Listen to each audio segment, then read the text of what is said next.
नमस्कार, मी पंजाब हवामान अभ्यासक मुक्काम पोस्ट गुगळे धामणगाव तालुका शिल्लोड जिल्हा परभणी. आजपासूनचा परत एक शेतकऱ्यासाठी अंदाज येत आहे.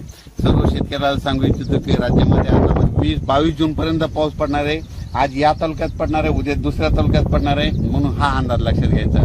सर्व शेतकऱ्याला सांगू इच्छितो की राज्यामध्ये फक्त 15, 16 आणि 17 जून दरम्यान थोडी उघाड राहणार आहे, पण विदर्भात मात्र पाऊस पडणार आहे, म्हणून हा अंदाज लक्षात घ्यायचा. एकंदरीत राज्यात परिस्थिती बघितली तर राज्यामध्ये पश्चिम महाराष्ट्र,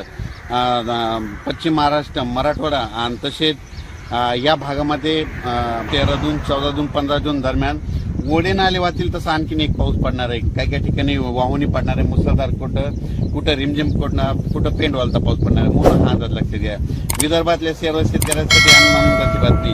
विदर्भामध्ये आज म्हणजे 12 जून पासून आज विदर्भामध्ये बऱ्याच ठिकाणी पावसाला सुरुवात होणार आहे आणि त्याच्यानंतर विदर्भामध्ये देखील पाऊस वाढत जाणार आहे आणि विदर्भाची शेतकऱ्याची पेरणी देखील ह्या 20 तारखेपर्यंत सुरू होणार आहे, म्हणून ही विदर्भात शेतकऱ्याची आनंदाची बातमी. ओल जर नसले तर पेरणीचा निर्णय घेऊ नये, म्हणून हे देखील लक्षात घ्यायचं.